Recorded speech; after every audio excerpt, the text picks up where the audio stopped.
Et nous vous invitons à bien vouloir vous lever pour la prière. Merci infiniment à Naomi.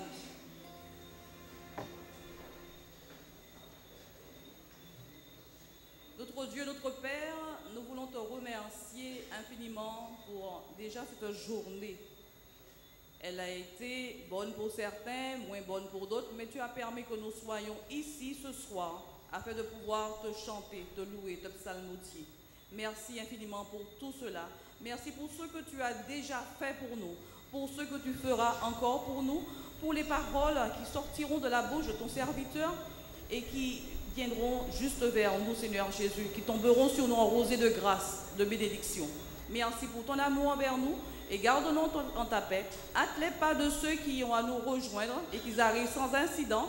Ce sont ces grâces que nous te réclamons au nom de ton Fils. Amen.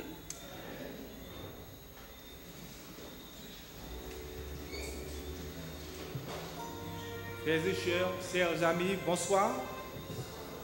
Chers internautes, bonsoir. Donc, je suis heureux ce soir de vous accueillir à l'église d'Oreb. Et j'aimerais m'arrêter un instant sur un verset de la Bible qui nous dit « Jésus est la véritable lumière qui venant de le monde éclaire tout homme ». Dans ce verset, le mot « véritable » veut dire effectivement conforme à la vérité, exacte, réelle. Et ce soir, vous êtes venus découvrir ou redécouvrir cette lumière, cet espoir qui n'a pas changé. Jésus. Jésus produit les mêmes effets pour tous ceux qui s'approchent de lui. Mais il demeure aujourd'hui encore celui qui les surpasse tous. Jésus est plus que jamais le chemin, la vérité et la vie. Chers amis, chers membres d'église, chers internautes, bienvenue dans les bras d'amour de notre Seigneur Jésus-Christ en ce soir. Et je vous souhaite à tous une très bonne écoute.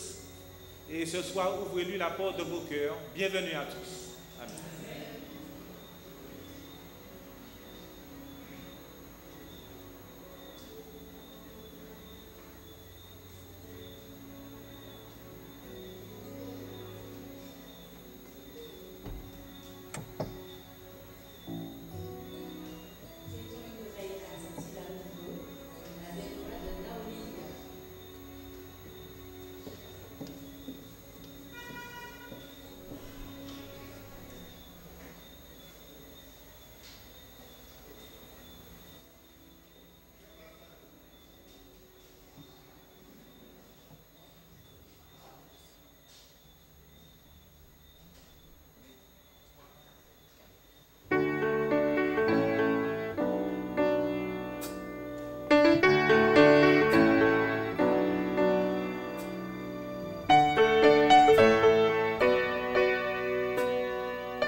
Voyez le jour, les boîtes couraient en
invite à vous tenir debout pour notre chanteur.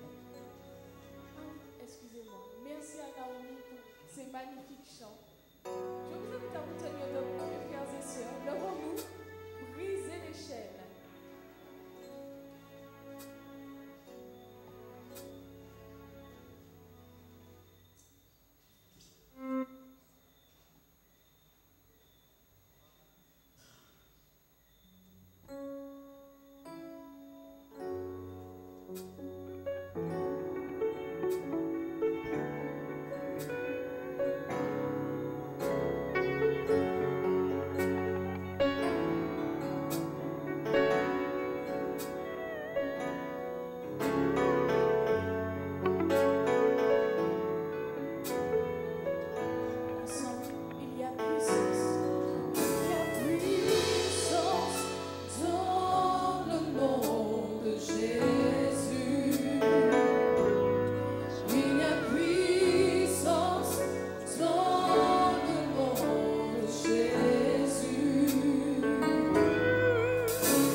cela. Nous inclinons nos têtes et nous allons commencer notre moment. Seigneur Dieu Tout-Puissant, merci, merci pour tant d'amour, tant de bonté. Nous avons déjà passé quelques jours ici, mais nous voulions passer l'éternité avec toi dans ta présence, car un jour dans tes parvis valent mieux que 1000 ailleurs. Permets que les informations que nous allons recevoir produisent en nous des transformations pour l'éternité, que les chaînes soient brisées dans nos vies et que tu sois glorifié au nom de Jésus-Christ. Amen. Amen. Mes chers amis, nous sommes dans un monde qui évolue beaucoup et qui change. Et nous sommes sur cette terre dans un pays très fragile. Le monde en entier est fragile et la Martinique aussi est très fragile. Aujourd'hui, il y a quelqu'un qui a sûrement voulu me faire une farce et elle m'a dit « Est-ce que tu connais Bertha ?»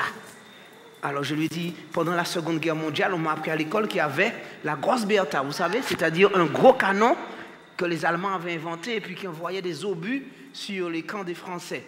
Eh bien, mes amis, il me dit non, tu n'as pas entendu l'actualité?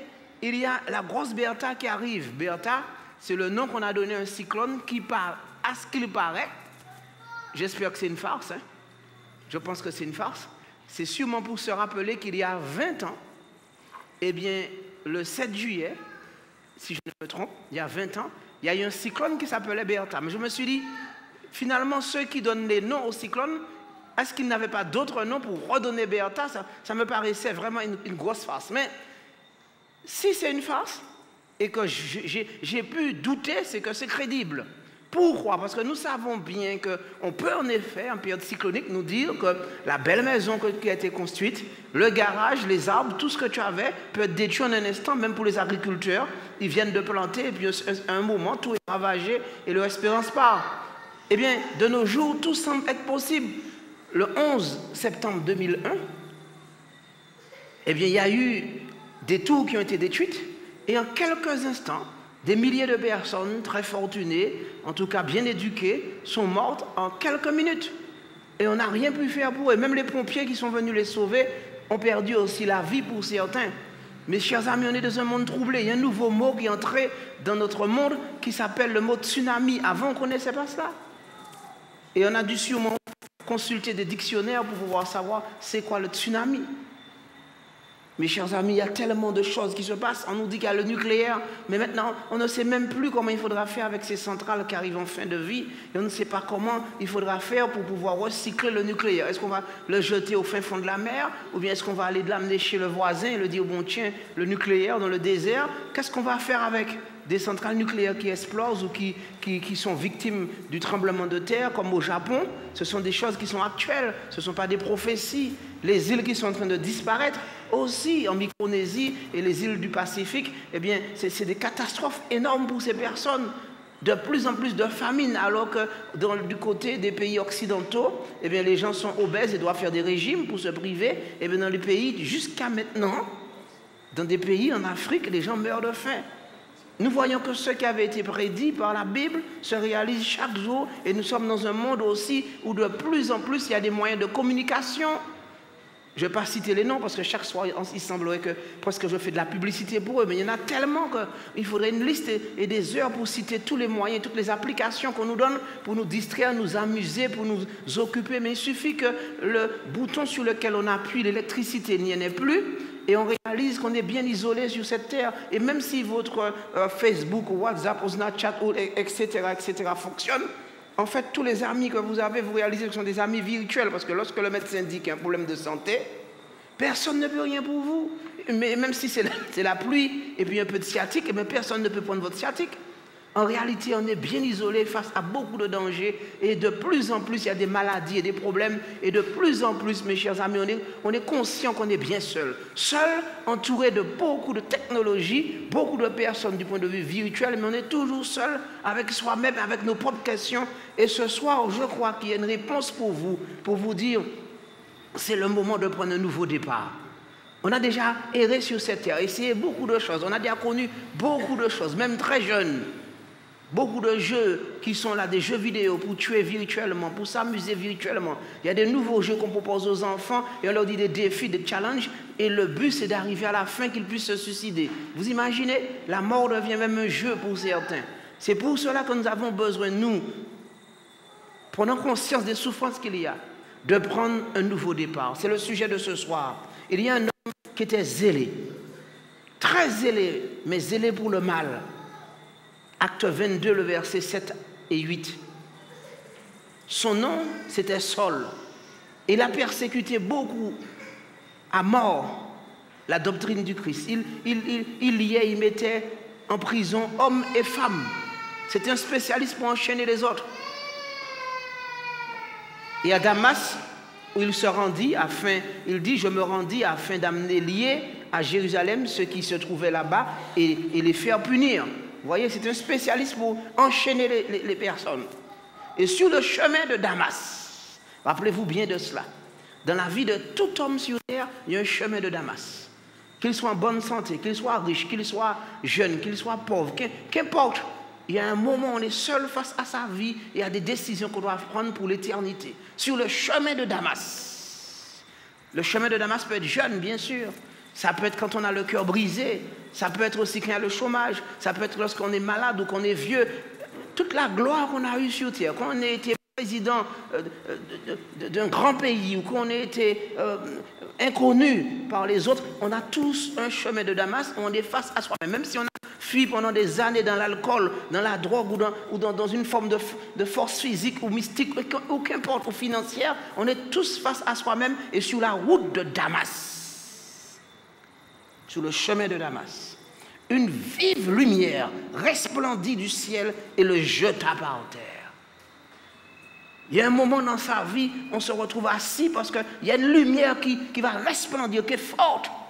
Et il y a une voix qui se fit entendre et qui lui disait, « Saul, Saul, pourquoi me persécutes-tu » Et il répondit, « Qui es-tu, Seigneur » Et la voix lui dit, et il me dit, « Je suis Jésus de Nazareth que tu persécutes. » Jésus a parlé directement à Saul.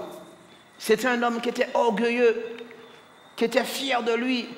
Il parlait bien sûr l'hébreu parce qu'il était né hébreu, israélite. Il parlait aussi le latin qui était la langue commune internationale de l'Empire romain. Il parlait aussi l'araméen qui était la langue parlée dans cette région de Palestine. Mais il parlait aussi bien sûr le grec qui était la langue de la culture. Il connaissait plein de choses. Il connaissait tout ce qui était l'exégèse. Parce qu'il était un élève de Gamaliel. Il était donc un homme très instruit et très riche. Il n'avait pas eu besoin d'acheter sa nationalité romaine. Il était né romain par ses parents. Il était orgueilleux. Mais il demanda humblement, « Que ferai-je, Seigneur ?» Et le Seigneur lui dit, « Lève-toi et va à Damas. Là, on te dira ce que tu dois faire. » Acte 22, le verset 10. Il était aveuglé par cette lumière. Une lumière qui était resplendissante, une lumière qui était 10 000 fois plus puissante que celle du soleil. Et on a dû le conduire dans cette maison à Damas. Pendant 3 jours, il était aveuglé là, dans ce lieu. 3 jours, comme Jonas dans le ventre du poisson. 3 jours, comme Jésus au fin fond de l'enfer. Pendant 3 jours, il eut le temps de réfléchir au nombre de souffrances et de calamités qu'il avait produit sur cette terre, au nombre d'enfants, de parents et de personnes qu'il avait fait tuer, lapider, massacrer, de personnes qu'il avait enchaînées, parce qu'il voulait que ces personnes puissent nier l'existence de Jésus-Christ. Il voulait nier que Jésus était la réponse. Il voulait nier que Jésus était le Messie et il était là maintenant face à la vérité. Jésus-Christ ressuscité, vivant, lui a dit maintenant, Saul, il faut que tu naisses de nouveau. Il faut qu'il y ait un nouveau départ dans ta vie. Il avait témoigné contre le peuple de Dieu, il les avait accusés forcément, il avait fait beaucoup de souffrances à ses enfants, aux enfants de Dieu. Il avait agi contre le sauveur du monde. Maintenant, dans l'obscurité pendant 3 jours, il doit attendre que la vraie lumière, la lumière de Dieu, puisse achever complètement l'œuvre dans son cœur. Il devait attendre que Dieu veuille bien lui redonner la vue. Eh bien, Ananias vint le voir dans le livre de Acte 22, le verset 13 à 15. Acte 22, le verset 13 à 15. Acte 22, le verset 13 à 15. Et Ananias lui dit,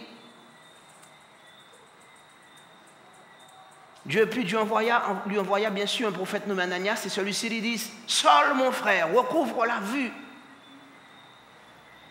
Et au même instant, Au même instant, je recouvrais la vue et je le regardais. Il dit, le Dieu de nos pères t'a destiné à connaître sa volonté et à voir le juste et à entendre les paroles de sa bouche. Car tu lui serviras de témoin auprès de tous les hommes des choses que tu as vues et entendues. Acte 22, le verset 13 à 15. Puis, pour que Saul puisse avancer dans la vie et tirer un trait sur son passé, il faut que quelque chose se passe. Il ne suffit pas de croire. Il ne suffit pas de dire j'ai rencontré Jésus. Il ne suffit pas de dire la prédication était intéressante. Il ne suffit pas de dire simplement merci parce que j'ai entendu sur Espérance FM la bonne nouvelle ou par 3ABN. C'est vrai qu'il y a des amis qui nous suivent au fin fond de la France et aussi dans plusieurs pays du monde. Le temps passe pour les saluer tous, mais je pense particulièrement à Fred qui m'a envoyé un petit WhatsApp et à tous les autres. Ils peuvent continuer à le faire, bien sûr. Il y a sûrement le numéro de téléphone qui va apparaître aussi sur les chaînes de télévision. Mais il ne suffit pas simplement de regarder de loin. Ces personnes aussi doivent dire, comme Saul a entendu de la part d'Ananias. Certains, bien sûr, ont déjà fait alliance avec Dieu, mais pour ceux qui n'ont pas encore fait cette alliance, Ananias lui dit, qu'est-ce qu'il lui dit? Quelqu'un peut lire? Acte 22, le verset 16. Et maintenant, que tardes-tu? Pourquoi tardes-tu? Qu'est-ce qui t'empêche de te lever? Maintenant, lève-toi et sois baptisé et lavé de tes péchés. Il ne suffit pas seulement de croire, mais il faut prendre le baptême. Il nous est dit dans Marc 16, le verset 16, celui qui croira, il ne dit pas celui qui croira sera sauvé, celui qui croira sera baptisé et sera sauvé. Ça veut dire qu'il y a, cela signifie qu'il y a un sens profond dans le baptême que nous devons découvrir en ce soir. Il faut qu'on ait le baptême pour avoir un nouveau départ. C'est ainsi que Saul a uni sa vie avec celle du Seigneur pour toujours. Le baptême fut pour lui la porte d'une nouvelle vie. Il avait besoin d'effacer dans sa tête les horreurs et les crimes qu'il avait faits. Il avait besoin d'oublier ce fanatisme religieux qui le poussait à persécuter les autres. Il avait besoin d'être purifié. Il avait besoin d'un nouveau départ du point de vue psychologique, mental. Et aucun psychologue, aucun médecin, aucun psychanalyste, aucune personne sur terre ne pouvait l'aider à prendre un nouveau départ parce qu'il était toujours dans sa tête avec ces calamités qu'il avait faites. Il fallait donc qu'il y ait quelque chose de formidable. Et au moment de son baptême, il sut que Dieu l'avait pardonné. Saul le persécuteur, il a eu son nom qui était changé en Paul. Et il a eu un enthousiasme vibrant pour le Seigneur Jésus pendant tout le reste de sa vie. Ne voudrais-tu pas, comme Paul aussi, pouvoir recommencer à zéro, prendre un nouveau départ, que toutes tes erreurs puissent être effacées, que Jésus-Christ te dise, je ne me souviens plus de tes erreurs, cela est fini. Il n'y a plus aucune condamnation contre toi. Tout ce que tu as pu faire dans ton passé est effacé. Et personne dans le ciel, ni sur la terre, ni sous terre, personne ne pourra plus jamais t'accuser. Parce que moi, Jésus-Christ, le Dieu Tout-Puissant, je me tiens debout pour te défendre. J'ai pris sur moi tous tes fardeaux et tous tes péchés. Et Jésus te dit encore ce soir, venez à moi, vous tous qui êtes fatigués et chargés. Déchargez-vous sur moi de tous vos fardeaux. Pourquoi tu veux payer avec de l'argent ce que je veux te donner gratuitement? Vous n'avez jamais eu soif et vous achetez une bonne bouteille d'eau? Une boisson pétillante, sucrée ne peut pas désaltérer, mais de l'eau fraîche et limpide, à la bonne température. Et vous dites, ah, voilà, ma soif est étanchée. Voilà ce que Dieu veut vous donner, ce nouveau départ. Il faut beaucoup d'eau pour beaucoup de soif. Et dans l'eau du baptême, Dieu est prêt à vous dire, je te donne ce signe visible, ce signe du nouveau départ. Tes péchés, tes erreurs vont rester au fond de l'eau.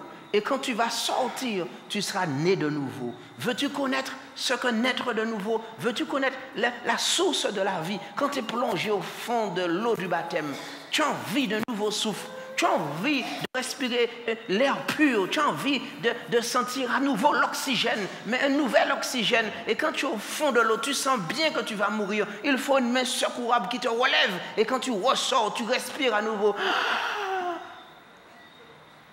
Un nouveau souffle.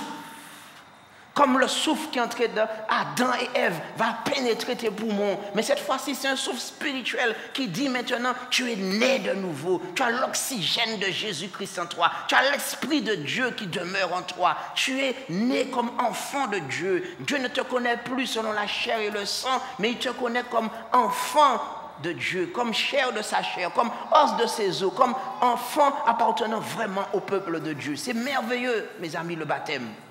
Ceux qui n'ont pas encore fait cette expérience, hâtez-vous rapidement. Samedi, il y aura une cérémonie de baptême et bientôt la chair qui est ici, ce pupitre et toutes ces choses, le tapis sera enlevé parce qu'il y a urgence.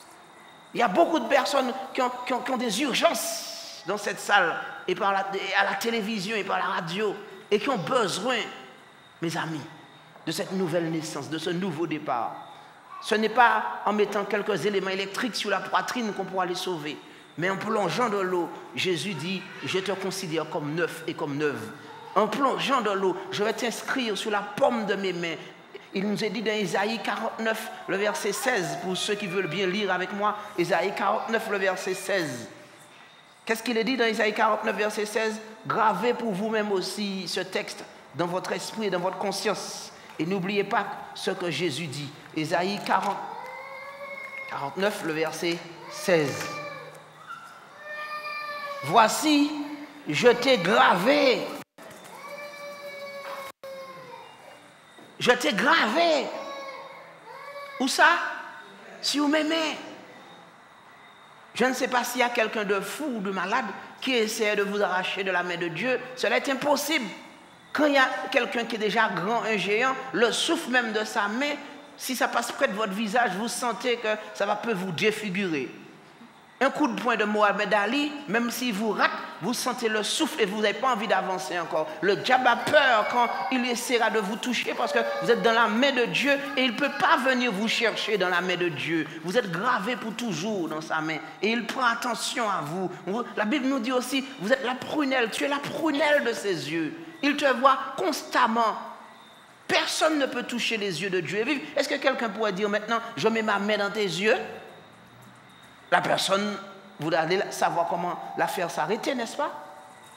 Eh bien, Jésus dit, tu es précieux pour moi. En naissant de nouveau, tu m'appartiens. Voici ce qu'il est dit encore dans la parole de Dieu. Jésus lui-même, au moment où c'était l'âge pour lui de la maturité, il avait compris ce qu'il devait faire. Il s'est dirigé vers le Jourdain. Jean 1, le verset 29. L'évangile était prêché par Jean-Baptiste et il disait, voici l'agneau de Dieu qui ôte le péché du monde. Et Jean-Baptiste a reconnu Jésus-Christ. C'est lui, l'agneau qui devait mourir pour ôter le péché. C'est cet agneau qui a été offert dans le jardin d'Éden. C'est cet agneau qui était promis pendant des millénaires et qu'on attendait.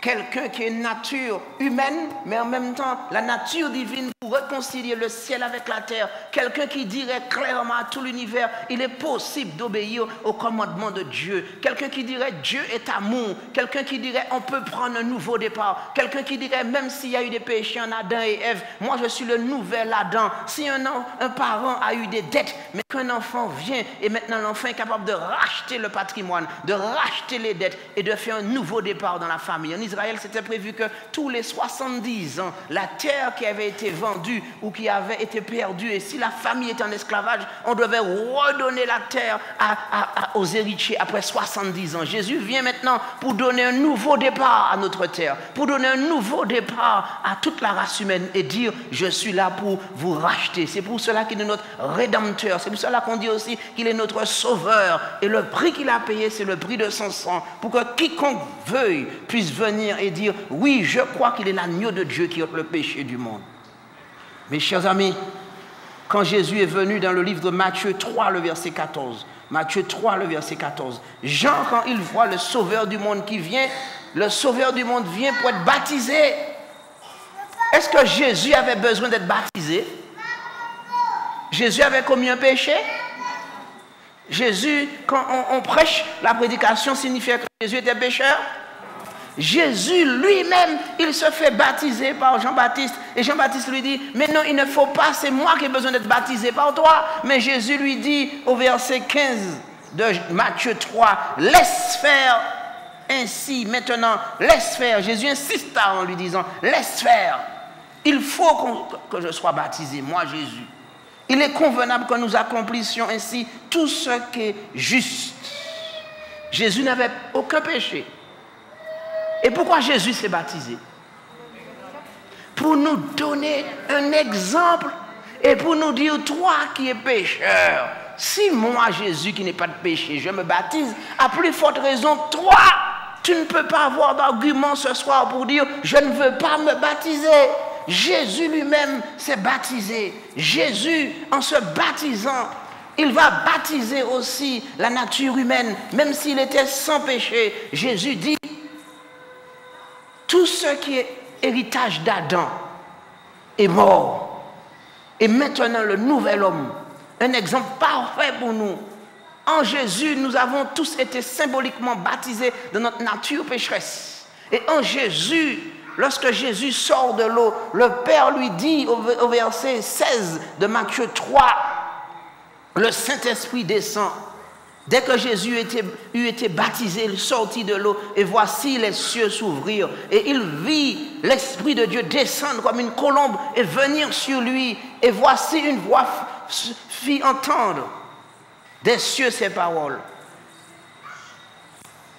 Celui-ci est mon Fils bien-aimé. Et comme Jésus s'est baptisé en représentant toute l'humanité, Jésus dit, au travers de Jésus, le Père nous dit à chacun de nous, tu es mon enfant bien-aimé. Tu es aimé de Dieu. Tu as toute mon affection. Cela veut dire que ne laissez plus le diable jouer dans votre tête en vous disant que vous avez commis une erreur ou un péché ou quelque chose de trop grave ou que vous êtes derrière le dos de Dieu, comme on dit en créole, et que Dieu vous a oublié. Dieu voit tout à chaque instant dans le psaume 139. Il sait quand tu as été tissé dans le sein de ta mère. Il sait quand tu te lèves. Il sait quand tu chutes. Il sait quand tu luttes. Il sait tout. Il sait dans ton cœur quand ton cœur est brisé et que le Saint-Esprit est en train, cet instant, de te parler et de te dire, reviens à la maison, reviens à la maison. Il lutte avec toi, il te supplie. Parfois tu crois que c'est toi qui pries Dieu, mais c'est Dieu qui te supplie depuis 2000 ans. Ses mains te disent, j'ai inscrit ton nom, je les ai tatoués, je les ai gravés, mes mains sont transpercées et c'est écrit ton nom dessus. C'est écrit pour toi des bénédictions qui sont en réserve depuis plus de 2000 ans. Pour toi, ne veux-tu pas prendre ta bénédiction? Ne veux-tu pas prendre cette délivrance? Ne veux-tu pas prendre cette liberté? Les cieux se sont ouverts pour bénir l'humanité en Jésus-Christ. Et les cieux s'ouvrent encore ce soir pour te dire, mon enfant, tu es mon Fils bien-aimé en Jésus-Christ. Mon enfant, j'ai de l'affection pour toi. Je t'aime pour toujours.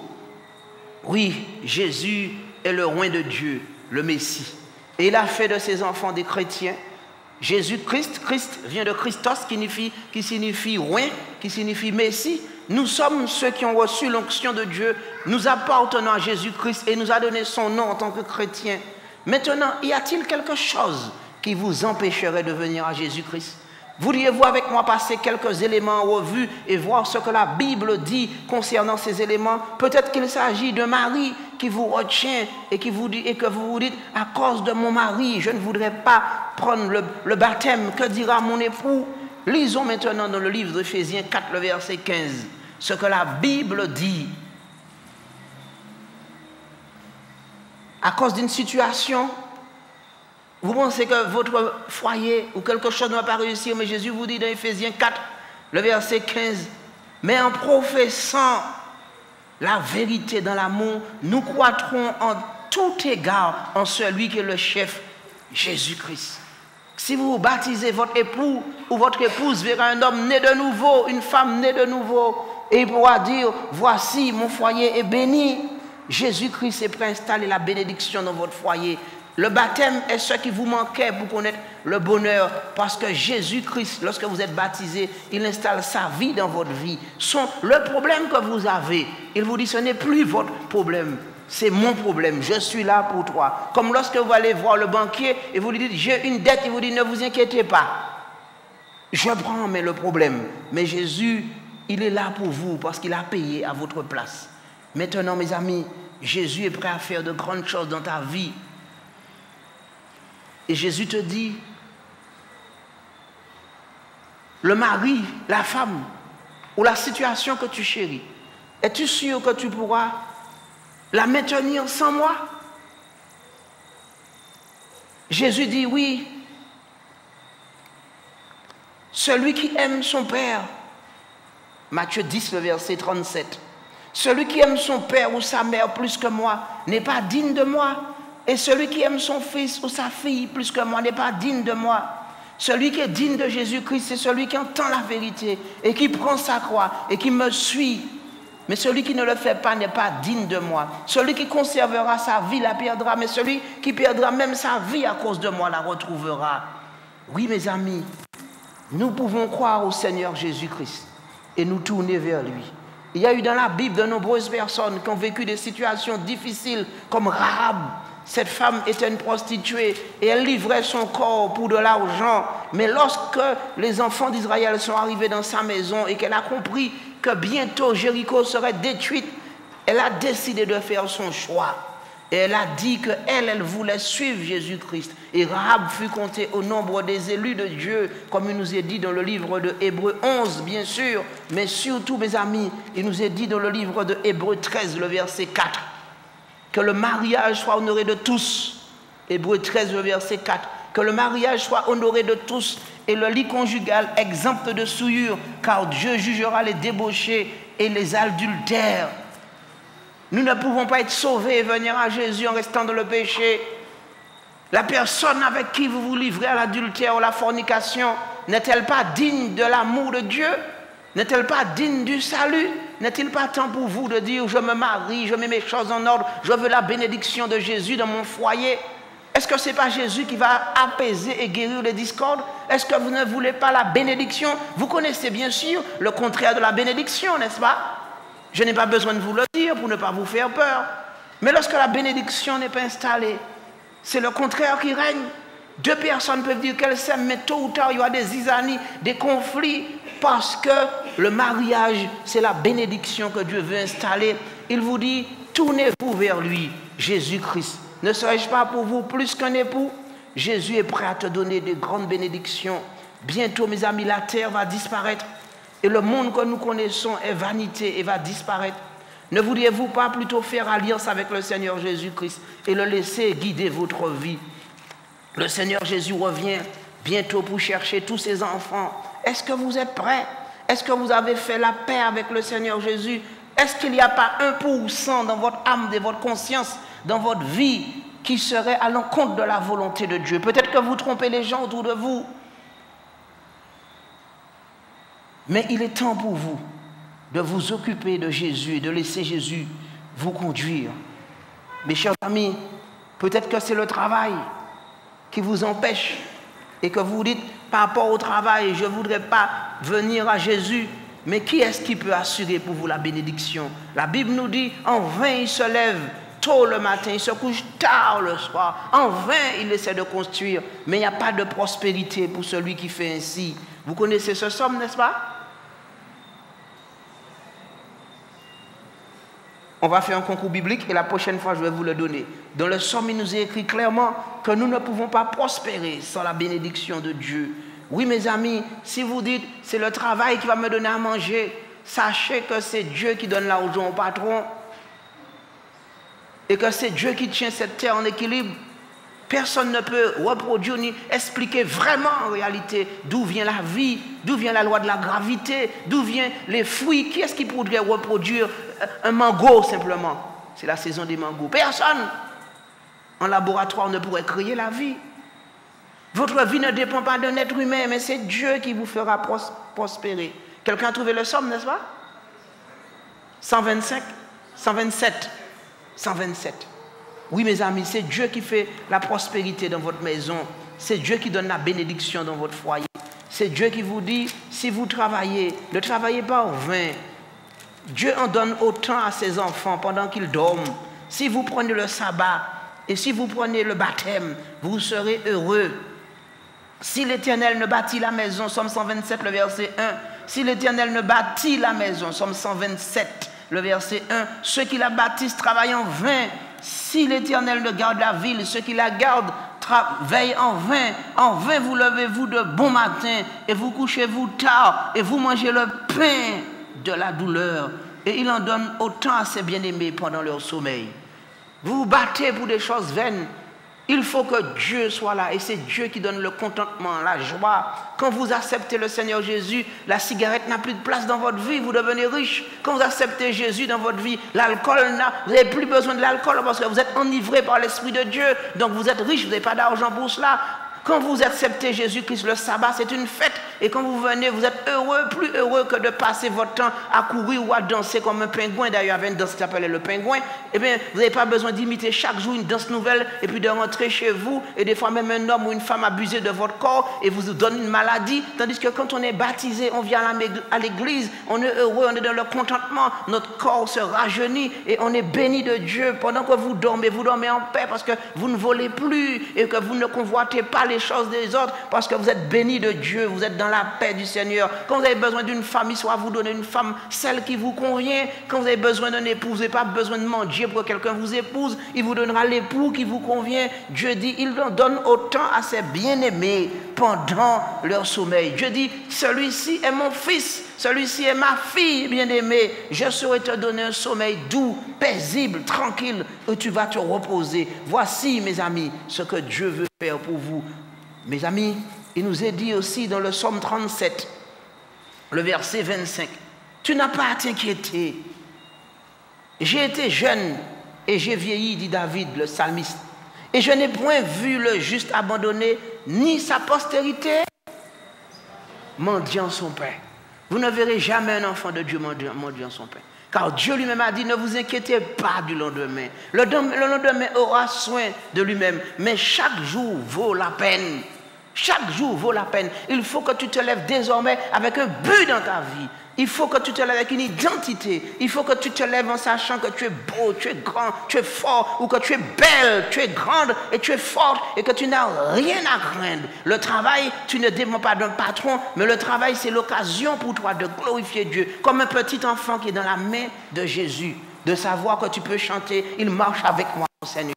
Il n'y a rien à craindre parce que Jésus ne fait pas simplement 1 mètre de plus, il fait des milliers de kilomètres au-dessus de nous. L'univers c'est comme un grain de sable, mais Jésus nous aime, il est là avec nous. Jésus dit même un petit enfant, qu'est-ce qu'il dit? Laissez venir à moi. Je ne vais pas les mettre dehors. Jésus nous aime, Jésus nous chérit. Jésus ne regarde pas combien de fois il a changé la couche aujourd'hui pendant la journée, n'est-ce pas? La maman ne va pas dire, ça sent mauvais, je ne veux pas de toi. Il compte qu'il va dire, viens dans mes bras. Je t'aime pour toujours. Parce que tu es beau, tu es grand, tu es fort. Ne voulez pas être comme un petit enfant dans les bras de Jésus, bercé par Jésus, aimé de Jésus, chéri de Jésus, câliné de Jésus. Il y a beaucoup de grands qui me disent, ah, j'aurais aimé faire un nouveau. Être comme ce petit enfant. Je ne peux pas vous porter, vous êtes trop lourd, vous. Mais Jésus peut vous porter dans les bras.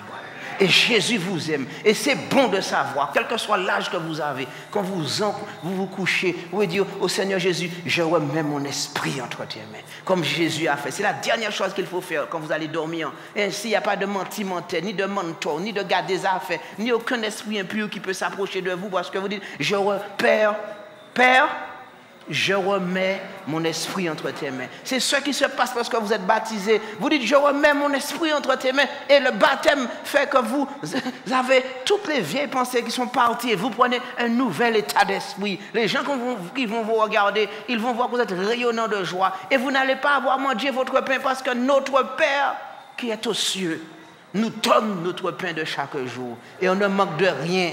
Oh, il est bon, mes amis, même si c'est du pain sec avec un petit peu de beurre. C'est tellement bon, on vend même ça dans le supermarché et on appelle ça des biscottes.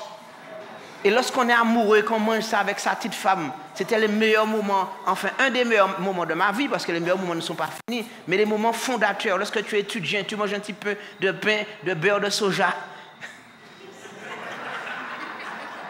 Et que tu manges ça avec ton épouse.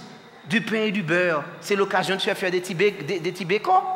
Il y a une soeur qui me regarde, pasteur, tu m'as donné une bonne idée. Oui, Jésus dit, aimez-vous. Quand vous rentrez à la maison, vous cherchez un petit bout de pain rassis et vous donnez. Il y a un frère qui gratte sa tête. Oui. Le pasteur a toujours une mauvaise idée à mettre dans la tête de ma femme. Qu'est-ce que je vais faire? Quel bab maintenant il me donne là? Où est-ce que je trouve un petit morceau de pain rassis? Mais le pain de demain sera rassis. et c'est bon d'être dans le contentement.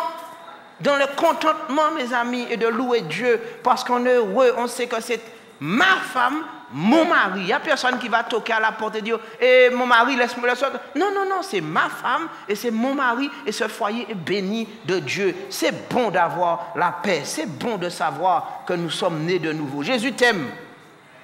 Jésus t'aime. Il a traversé le ciel et l'espace pour être avec toi. Il a changé de nom. Il a pris le nom Emmanuel. Il dit maintenant, je veux rester avec toi pour toujours. Dans le livre d'Ésaïe 9, il nous est dit ce nom merveilleux qu'il a pris. Ésaïe 9, mes amis. Jésus dit, en m'acceptant dans ta vie, Ésaïe 9, il nous est dit au verset 5, car un enfant nous est né, un fils nous est donné, et la domination reposera sur son épaule. On l'appellera admirable quand Jésus vient. Tu es baptisé, ta vie devient admirable. Il est le conseiller et il saura te donner les voies et les chemins à suivre dans ton cœur. Il est le Dieu tout-puissant, tu n'as rien à craindre. Jésus te dit, tu es beau, tu es grand, tu es fort. Comme on dit en créole, richtik baka fait sans ongles. Ça veut dire que si tu es l'enfant de Dieu et que tu sais que Dieu est tout-puissant, toi aussi tu es puissant parce qu'il y a de la puissance dans le nom de Jésus pour briser toute chaîne. Il est le Père éternel et toi tu es le Fils du Père éternel. Tu n'es plus n'importe qui. Tu sais ton identité, tu sais ton héritage, tu sais ta position, tu sais maintenant l'autorité que tu donnes et il est le prince de la paix. Quel que soit, tu ne crains aucune mauvaise nouvelle, dit le psalmiste, parce que Jésus te donne la paix dans ta maison. Oui, il te donne ce qu'il a reçu, donner l'empire de l'accroissement et une paix sans fin au trône de David et à son royaume. Nous sommes un sacerdoce royal, une race élue. Nous sommes du royaume de Dieu lorsque nous sommes baptisés et nous recevons la paix de Dieu. Notre paix ne dépend pas des circonstances, ni de l'acceptation des autres. Nous ne passons pas notre temps à faire des sondages pour savoir ce que les autres pensent de nous. Nous savons que notre institut de sondage est dans le ciel. Et dans le ciel, il dit, tu es mon enfant bien-aimé. Je mets tout mon plaisir en toi. Oui, mes amis, Jésus est là pour te sauver, te bénir et te racheter. Et maintenant, choisis ce que tu dois faire. Prends une décision. Arrête de laisser les autres jouer dans ta tête et prendre toujours des décisions pour toi. Tu n'es pas une balle de ping-pong qu'on lâche sur une table bleue ouverte et puis qu'on shoot avec. Tu n'as pas à te laisser choisir pour un homme. Ah, il me dit qu'il m'aime. Il me dit des mots d'amour. Et puis 2 jours après, tes dents sont cassées parce que c'était un pervers narcissique. Ou bien ton cœur est brisé parce qu'il avait 10 femmes dans chaque quartier. Et bien maintenant, mes amis, il faut que tu prennes une décision pour ton avenir. Qui es-tu? Où vas-tu? Que fais-tu? Comment avoir une destinée qui soit sûre? En te baptisant, Jésus te dit, tu rentres dans la famille du vainqueur et tu es plus que vainqueur. C'est comme lorsque il y a le match Brésil-France et que tu sais en 1998 qu'il y aura 3-0, tu as intérêt de t'inscrire dans le club du vainqueur parce que même si tu es sur la touche, comme on dit chez nous, c'est-à-dire sur le banc des remplaçants, tu es dans l'équipe du vainqueur et à la fin, tu vas brandir le trophée en or et tu auras ton nom inscrit pour toujours dans la liste des vainqueurs. Ça, je parle aux footballeurs qui comprennent bien et qui disent Amen. Maintenant, Pierre a su faire un choix et les autres apportent aussi. Dans le livre de Actes 5, le verset 29, Pierre dit, Pierre et les apôtres répondirent, à quiconque veut t'empêcher de te baptiser dans ta conscience, il faut obéir à Dieu plutôt qu'aux hommes. Choisis Dieu, choisis de servir le Seigneur. C'est lui seul pour l'éternité qui viendra te demander compte pour ce soir et pour l'éternité et qui te dira, j'étais là avec toi sur ce banc, j'étais là avec toi derrière l'ordinateur, j'étais là avec toi au fin fond de la France ou de l'Afrique ou de l'Asie d'où nous appellent de nombreuses personnes. J'étais là et j'ai vu quand tu as décidé dans ton cœur au travers de ce soupir d'être mon ami. Oui, vous dites, je suis ami de Dieu. Que signifie être ami de Dieu? Quelqu'un peut me dire? On dira sûrement d'aimer Dieu, mais tout le monde dit j'aime Dieu, je t'aime, je t'aime. Il y a des zouk love, il y a des raga love, il y a des symphonies love. Beaucoup de gens peuvent dire je crois, mais la Bible nous dit même le diable croit. La Bible nous dit dans le livre de Jean 15, le verset 14, vous êtes mes amis, Jean 15, le verset 14, vous êtes mes amis si vous faites ce que je vous commande. Vous êtes mes amis si vous faites ce que je vous commande. Et c'est pour cela qu'il faut décider d'être un enfant de Dieu et d'être l'ami de Dieu. Et Dieu te dit, je ne te veux pas seulement comme ami, je veux comme mon enfant. Et Job a été l'ami de Dieu parce qu'il a obéi à Dieu. Il a une décision à prendre ce soir pour vous. Et l'apôtre Paul a su prendre une décision définitive pour sa vie. Vous aussi, vous pouvez prendre la décision. Maintenant, la Bible nous dit, dans le livre de Actes 17, le verset 30, je vous écris beaucoup de versets, je vous donne beaucoup de versets pour que vous puissiez avoir un vrai chapelet, pas des billes avec des choses qui passent, mais une vraie source de bénédiction pour que vous puissiez prendre votre décision. Et quiconque vous demandera compte, vous mettez devant son nez la feuille, lis toi-même, tu sais lire, maintenant tout le monde sait lire.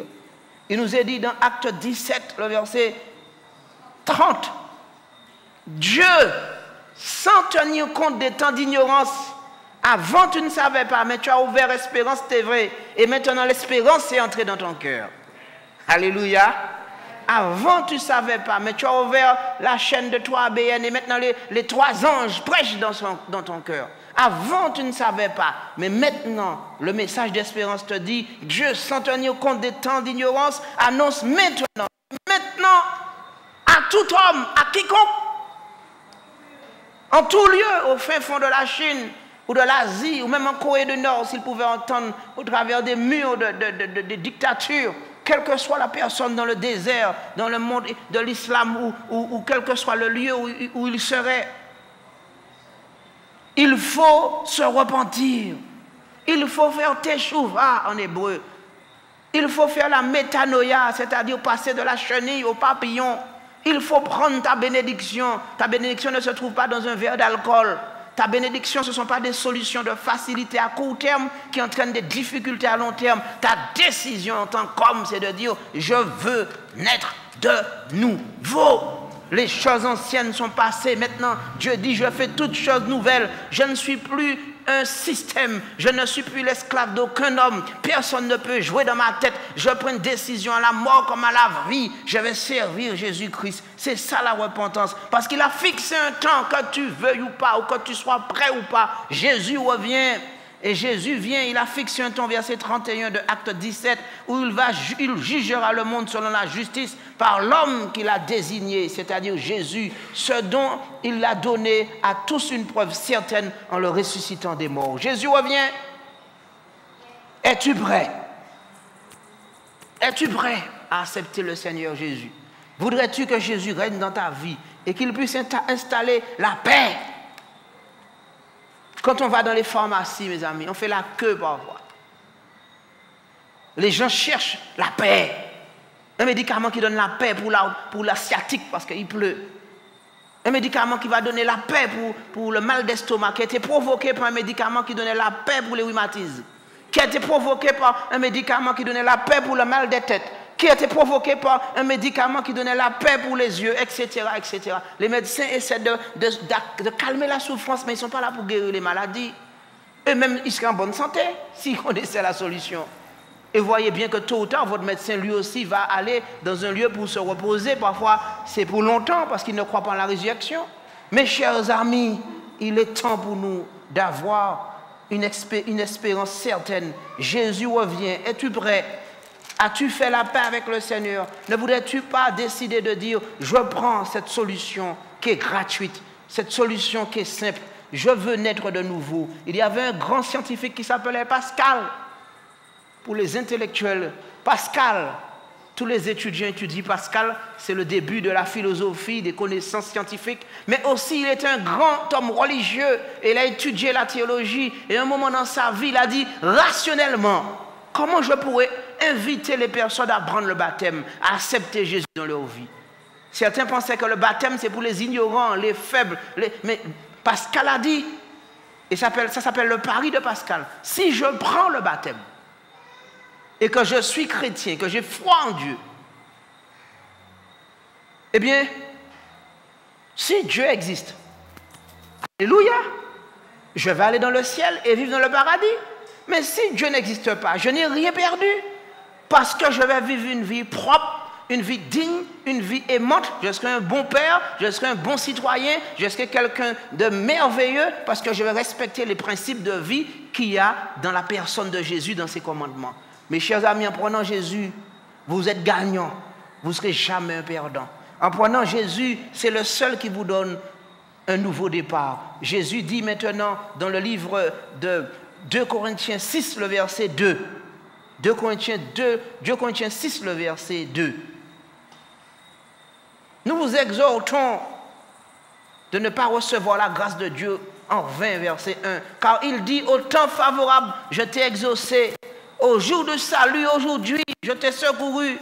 Voici, c'est maintenant, les amis, le temps favorable. Voici maintenant le jour du salut. Jésus frappe à ton cœur et il te dit, ne voudrais-tu pas que je vienne sécuriser ta maison?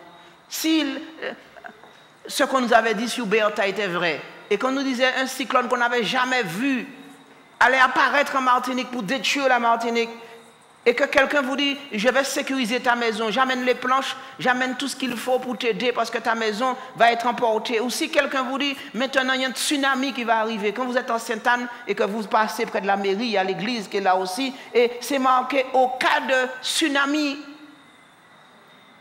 grimpez au calvaire. Parce qu'il y a le calvaire là-bas qui est le lieu le plus haut à Sainte-Anne, c'est un lieu très plat. Et quand j'ai vu cela, j'ai compris tout de suite le message qui est derrière. Quand il y a un tsunami qui arrive, parce que tôt ou tard le tsunami arrivera, vous en avez déjà vécu les premières répliques, vous avez déjà vu les vagues qui s'approchent. Mais ne restez pas là en train de regarder béatement les vagues des souffrances et des épreuves. Il est temps d'aller au calvaire. Il est temps de vous réfugier là où il y a le salut. Il est temps de passer dans votre vie à un niveau plus haut. Il est temps maintenant de venir à Jésus-Christ et de lui dire, je te donne ma vie. Jésus est là et il t'appelle. Et il te dit, c'est maintenant le jour du salut. C'est maintenant le moment où tu dois prendre une décision. C'est maintenant où tu dois passer à une nouvelle étape de ta vie. Tu peux faire comme le malin séducteur, séduire femme, mais un jour tu seras impuissant, que tu le veuilles ou pas. Tu peux boire de l'alcool, mais un jour ta rate va te dire je ne peux plus, tes poumons vont te dire je ne peux plus, ton foie va te dire je ne te donne pas 9 roses, ni 7 roses, mais 6 roses. Et tu vas devoir t'arrêter. Tôt ou tard, tu devras t'arrêter, mon ami. Et qu'est-ce que tu vas dire dans ta vie? Ne voudrais-tu pas maintenant, pendant que tu comprends ce qu'on dit, de prendre une décision pour Jésus? Même si tu es riche, même si tu es un intellectuel, même si tu es un docteur en ceci, en cela, à quoi ça sert d'être docteur quand l'AVC frappe et qu'on ne sait plus son nom? On te dira, tu es qui? Je suis docteur, mais je ne sais pas docteur qui. Il est temps maintenant, mes amis, de dire, j'accepte Jésus dans ma vie. Le livre de Jean 3, le verset 16, nous dit le verset le plus beau qui existe pour nous sur terre. Car Dieu a tant aimé qu'il a donné son Fils unique afin que quiconque croit en lui ne périsse point, mais ait la vie éternelle. Il y a un homme qui était très riche. Il était le trésorier d'une reine, la reine d'Égypte. Et cet homme était là. Il lisait, mais il ne comprenait pas ce qu'il lisait. Parce que pour comprendre la Bible et le message qui est prêché, il ne s'agit pas d'un message d'intellectuel, mais il s'agit d'un message qui est révélé par l'Esprit de Dieu, qui parle à votre cœur maintenant. Dans le livre de Actes 8, le verset 35, cet homme lisait, mais il ne comprenait pas. Et il nous est dit, alors Philippe, qui est envoyé par l'Esprit de Dieu, ouvrant la bouche et commençant par ce passage d'Ésaïe 53, lui annonça la bonne nouvelle de Jésus. Il lui expliquait particulièrement la signification du baptême. Et au verset 35, il lui a dit, voici il y a de l'eau. Qu'est-ce qui empêche que tu sois baptisé?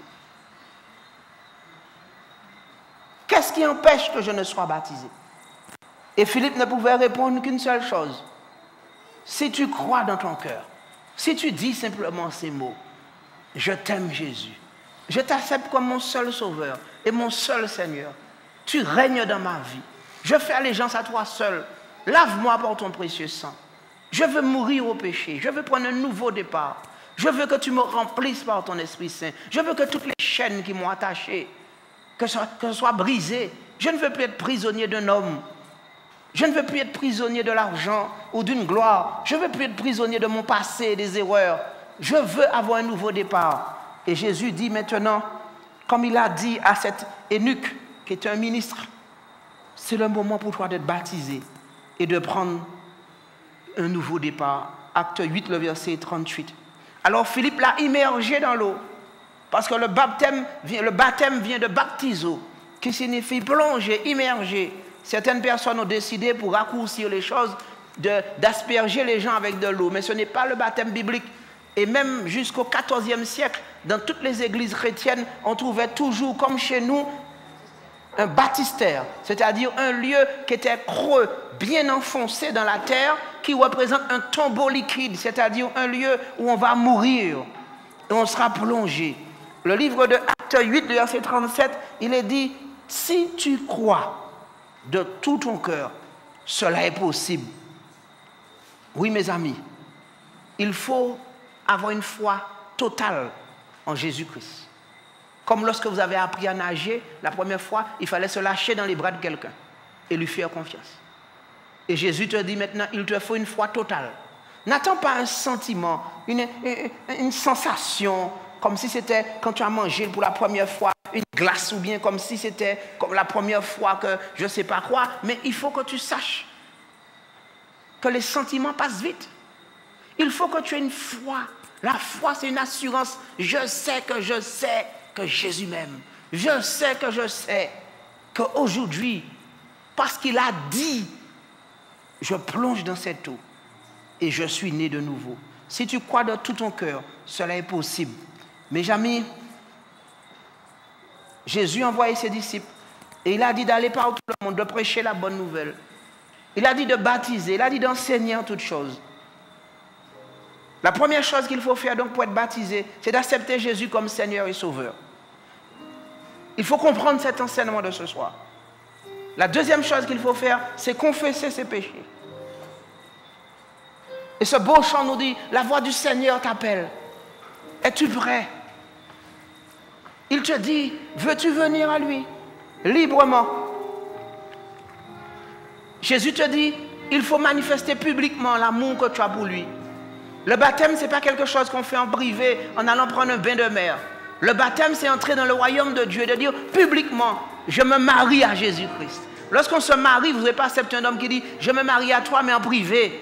Surtout dans un lit. Ça, c'est quelqu'un qui est un rusé, un malin, qui veut abuser de vous. Le mariage, l'amour que quelqu'un a pour vous, ça se passe devant tout le monde. Publiquement, nous disons, j'accepte cet homme comme étant mon époux. Publiquement, j'accepte Jésus. Et Jésus dit, celui qui n'aura pas honte de moi en public, je n'aurai pas honte de lui devant le ciel. Nicodème est venu vers Jésus le soir. Mais Jésus lui a dit, non, n'essaie pas de me tromper. Il faut que tes diplômes et tes connaissances et ton rang social, que toi aussi tu plonges dans l'eau. Tu dois descendre toi aussi. Naaman est venu vers le prophète Élisée et il pensait qu'il allait agiter les mains. Mais il lui dit, toi tu vas plonger 7 fois dans l'eau. Parce qu'il faut aussi que tu prennes ton baptême. Dans le livre de Jean 3, le verset 2, il a tenté de flatter Jésus en disant, nous savons que tu es un docteur venu de Dieu. Mais Jésus lui dit, si un homme ne naît de nouveau, il ne peut venir. Il ne peut voir le royaume de Dieu. Jean 3, le verset 3. Oui, mes amis, personne ne peut de soi-même naître de nouveau. Il faut naître d'eau et d'esprit. Et une transformation va se produire si tu acceptes Jésus dans ton cœur. Oui, mes amis, pour tous ceux qui acceptent Jésus-Christ, ils sont baptisés en Jésus. Et le livre de Galates 3, le verset 27 dit, vous tous qui avez été baptisés en Jésus-Christ, vous avez revêtu Jésus-Christ. Vous acceptez le sacrifice de Jésus-Christ. Le livre de Romains 6, le verset 6 nous dit qu'en étant baptisés, nous sommes baptisés dans la mort même de Jésus. Nous mourrons ce jour du baptême au vieil homme Et comme Jésus est ressuscité, nous ressuscitons en Jésus-Christ. Le ciel entier, l'univers entier, et même l'ennemi aussi, ne nous voit plus selon la chair, mais il sait que c'est l'enfant de Jésus-Christ qui est là. Il sait qu'il a le sceau de Jésus-Christ. L'ennemi tremble en cet instant, parce qu'il sait qu'il y a des âmes qui disent « Je veux naître de nouveau, et je prends un nouveau départ. » Celui qui en Jésus-Christ nous dit 1 Jean 5, le verset 18, il ne pratique pas le péché, mais il se garde lui-même, et le malin ne le touche pas. Le diable n'aura plus d'autorité sur vous, parce que vous avez pris votre époux que Jésus-Christ. En étant baptisé, vous mourrez en Jésus. Et comme Jésus a vaincu le péché n'aura plus d'emprise sur vous. Mais l'Esprit Saint va venir habiter en vous, et vous serez baptisés d'eau et d'esprit. C'est un nouveau départ, comme un nouveau mariage. Paul et Silas étaient dans une prison, enchaînés, prisonniers. On allait sûrement les tuer parce qu'ils avaient prêché le baptême. Ils avaient fait une prédication comme ici en ce soir. Et les gens dans la ville les avaient arrêtés. C'était dans la ville de Philippe. On avait arraché leurs vêtements. On les avait frappés, battus de verge. Et on les avait mis là dans la prison.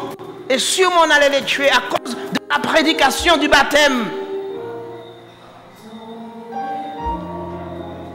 Mais à minuit, c'était fini. Et Dieu avait dit, c'est maintenant. Il y a assez de puissance pour briser toutes les chaînes. Ces hommes chantaient les cantiques que nous chantons. À toi Jésus pour toujours.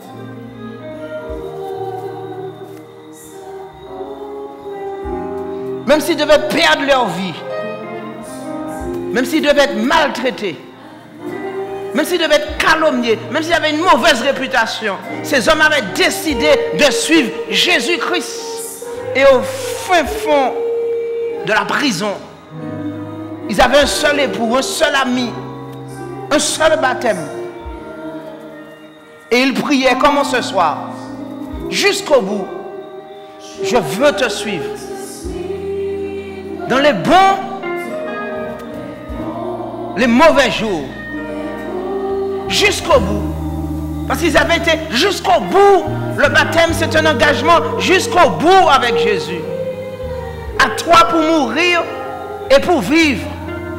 À toi, Jésus, pour toujours. Pour toujours. Jésus t'offre, mon ami, en ce soir, la grâce, la paix, la gloire qui est dans le ciel. Pour le suivre. Pas à pas, il sera avec toi. Tu n'auras rien à craindre dans le travail. Tu n'auras rien à craindre dans ta famille. Tu n'auras rien à craindre dans la nuit. Tu n'auras rien à craindre dans le jour.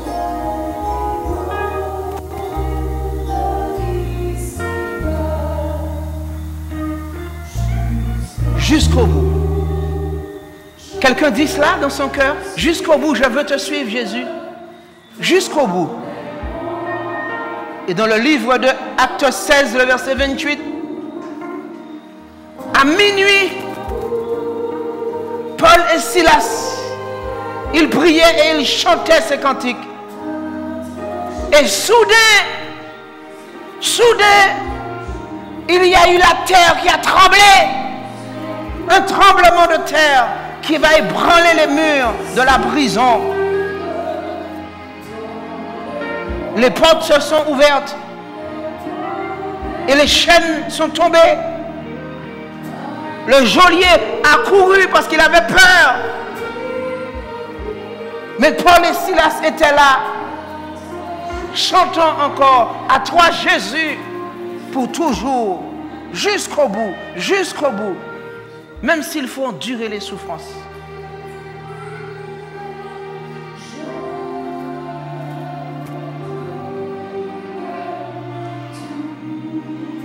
Ils avaient tout laissé pour Jésus. Tout.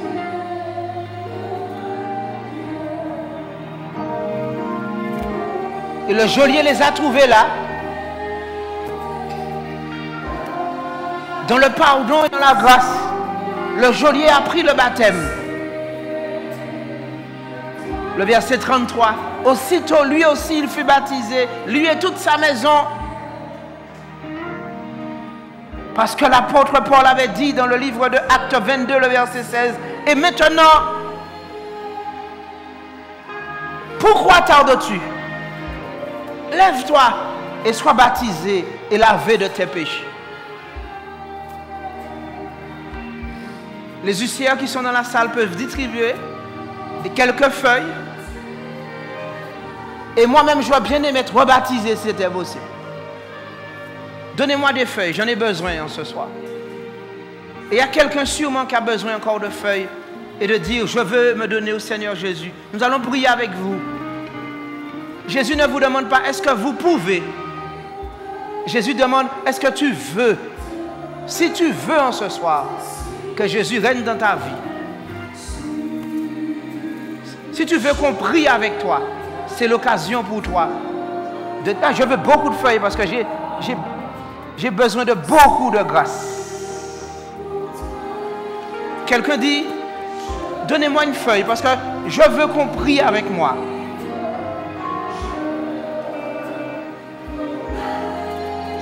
Je veux aimer qu'on me visite. Et je voudrais accepter Jésus comme mon Seigneur et mon Sauveur. Je voudrais que Jésus règne dans ma vie. Je voudrais que Jésus puisse imprégner sa vie en moi. Il y a encore des feuilles pour vous. Et vous les donnez à votre ami. C'est le moment pour nous de prier.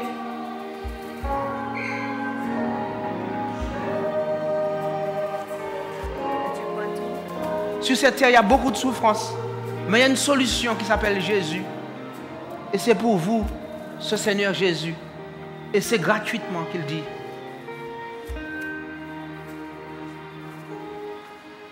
Je veux te donner ce même amour que j'ai donné sur la croix. Parce que j'ai le pouvoir de briser les chaînes. Et je vais briser les chaînes ce soir dans votre vie. Et installer ma vie. Comme je l'ai fait pour Paul et Silas. Lorsque les chaînes les tenaient entravées, en écrivant ce soir votre nom. Et en disant, Seigneur Jésus, brise toutes les chaînes. Jésus vous dit, je le fais vraiment pour toi. Tu vas voir la peur changer de camp. Des gens vont baisser la tête devant toi parce qu'ils sauront que tu es enfant de Dieu. Ils vont te craindre. Parce que tu es dans la grâce de Jésus. Tu es dans les mains de Jésus. Et tu es né de nouveau. Toute lettre qui est écrite contre toi sera brisée. Comme la lettre de condamnation était brisée à la croix du calvaire. Toute langue qui s'élève en jugement contre toi sera confondue. Et toute âme forgée contre toi sera brisée. Jésus va t'installer dans la paix. En disant, je t'aime Jésus. Je t'accepte dans ma vie. Quelque chose se passe dans le ciel. Un ange accourt en cet instant et dit, il faut organiser une grande fête. Parce que l'enfant prodigue est de retour. Jésus dit, il faut qu'on amène un gros gâteau. Il faut qu'on amène la table. Il faut qu'on installe tout. Et dans le ciel, il est dit, quand un seul se repent, il y a de la joie dans le ciel en cet instant. Quelqu'un veut venir et dire, Seigneur Jésus, je veux prendre le baptême. Et je veux me donner à toi. C'est le moment pour vous de venir et de dire, je veux me baptiser en Jésus. Je ne sais pas comment je vais le faire, mais je le veux. Alors nous allons nous entretenir avec vous, nous allons parler avec vous. Mais c'est le moment de faire un pas et dire, je voudrais de ce baptême dans ma vie. Peut-être que vous êtes prêts pour samedi ou pour plus tard, mais c'est le moment de faire un pas et de dire, Seigneur Jésus, je veux me donner à toi. Il y a d'autres qui disent, je veux qu'on prie avec moi. Alors c'est le moment. Ne soyez pas timides. C'est le moment de s'approcher, mes amis. Venez librement. Tous ceux qui veulent qu'on prie avec. Venez, mes amis, parce qu'il faudra qu'on puisse conclure. Tous ceux qui veulent qu'on prie avec eux. Nous allons prier avec vous.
prier maintenant pour tous ceux qui dans la salle voudraient qu'on prie avec eux. J'ai sûrement oublié du monde. C'est le moment encore de prier.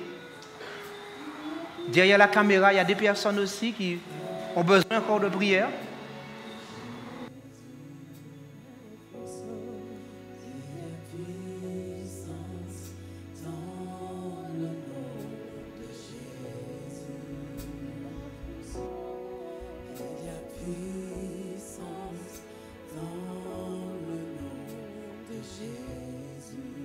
Nous allons prier maintenant.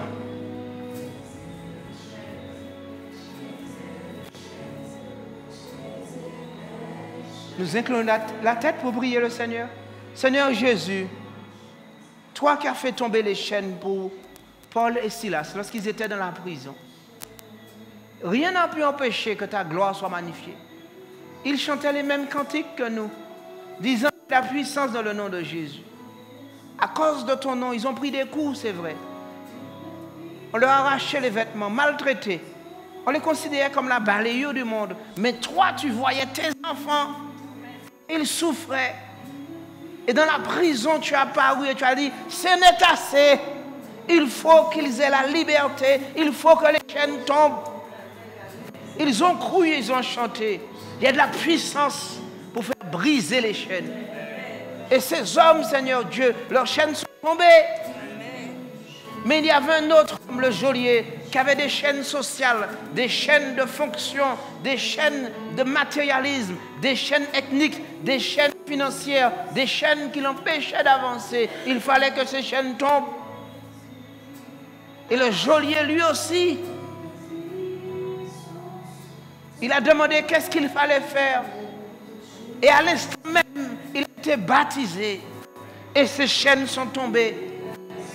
Oui, qu'est-ce qui empêche maintenant, comme cet eunuque, que tu sois baptisé? De nombreuses personnes ici ont déjà pris leur décision. Elles ont déjà écrit depuis des semaines. Elles ont dit, je veux prendre un nouveau départ. Je veux que la lettre d'accusation que le diable avait contre moi soit brisée. Et la bonne nouvelle, c'est que cela a été brisé il y a 2000 ans. Et que Jésus dit, en prenant ce baptême, tu prends ma victoire. Parce que tu meurs en Jésus et tu renais en Jésus-Christ. Tu meurs au péché. Et le baptême, c'est ce symbole du tombeau liquide. Les choses anciennes sont passées. Voici, Jésus fait toutes choses nouvelles. Et il dit maintenant, quand l'évangile est prêché, celui qui croira sera baptisé et sera sauvé. Il ne suffit pas de dire, je crois, parce que le diable lui-même croit. Et c'est pour cela qu'il tremble et qu'il essaie de faire le maximum de mal. Il rôde comme un lion rugissant. Ne voudrais-tu pas prendre la seule vraie protection? Le seul vrai ami? Le seul vrai abri? Le seul vrai époux? La seule assurance? La seule sécurité? Le seul pardon? La seule tranquillité? Le seul amour? Le seul que personne ne pourra t'enlever? La Bible nous dit, rien ne pourra nous séparer de l'amour de Dieu manifesté en Jésus-Christ. Et le summum de cet amour, c'est sa vie donnée pour nous, son sang qui a coulé sur la croix du Calvaire. Et au nom du sang de Jésus, tous ceux qui acceptent Jésus et qui veulent se donner à lui, Jésus dit, tu prends un nouveau départ. Samedi, dans ce lieu, ici à Horeb, le miracle encore de la nouvelle naissance va se manifester publiquement. Mais dès maintenant dans les cœurs, des noms sont inscrits dans le livre de vie. Des noms qui sont passés du chagrin à la consolation. Des noms qui sont passés de la mort à la vie. Des noms qui sont passés de perdant à gagnant. Des noms qui sont passés de diffamation à glorification. Des noms qui sont passés d'adultère à épouser. Des noms qui sont bénis, bénis, bénis. Il n'y a plus de malédiction. Parce que Jésus a installé sa vie en vous. Et le baptême, c'est le lieu maintenant où Jésus va déposer sa gloire sur vous et dit, j'ai brisé toutes les chaînes. Amen. Alléluia. J'ai brisé toutes les chaînes. Je brise toutes les chaînes. Libéré, dit le Seigneur. Et le Seigneur dépose sur toi son esprit. Car il dit, j'envoie mon Esprit Saint. L'Esprit de Dieu est sur moi pour annoncer la bonne nouvelle, la liberté aux captifs, la guérison aux malades et ceux qui sont en prison. Ils sont libérés et les aveugles, le recouvrement de la vue. Jésus-Christ, c'est un changement dans les eaux du baptême. Jésus est vivant. Et il a demandé à Ésaïe, est-ce que ces ossements peuvent revivre? Ésaïe a dit, toi seul tu le sais. Il a dit, prophétise sur les ossements. Ossements desséchés, tu dois revivre. Ossements desséchés, tu dois revivre. Tu es resté trop longtemps dans un tombeau de rêves, de promesses, de chimères, sur le passé ou sur l'avenir. Aujourd'hui, il faut entrer dans la réalité spirituelle de la victoire de ta destinée. Jésus a des promesses infinies pour toi. Et il te dit, je brise les chaînes dans l'eau du baptême. Il y a puissance dans le nom de Jésus pour quelqu'un maintenant qui est délivré. Il y a puissance pour quelqu'un qui prie même pour son enfant en métropole et qui dit, moi je m'engage pour ma famille. Et comme le geôlier, cette personne dit, je m'engage dans l'eau du baptême pour que moi et ma maison nous servons, Seigneur. Quelqu'un qui dit, maintenant je n'ai plus peur, je n'ai pas besoin d'un homme, j'ai besoin du Fils de l'homme. Quelqu'un qui dit, je n'ai plus besoin de la richesse de ce monde, j'ai besoin de celui qui a tous les trésors infinis. Pendant que les chaînes tombent et pendant que le sang de Jésus coule sur nous, nous croyons qu'en répétant ces simples mots, nous sommes nés de nouveau et que nous les mettrons en pratique parce que l'Esprit de Dieu repose sur nous. Je t'aime, Jésus. Je te donne toute ma vie. Je te reconnais comme mon unique Seigneur et mon unique Sauveur. Tu règnes dans ma vie. Je suis né de nouveau. Merci, Seigneur, pour ton sang qui me lave. Merci pour l'eau du baptême qui me donne un nouveau départ. Parce que j'ai foi en toi, Jésus. Moi et ma maison, nous servirons l'Éternel au nom de Jésus. Amen. Amen.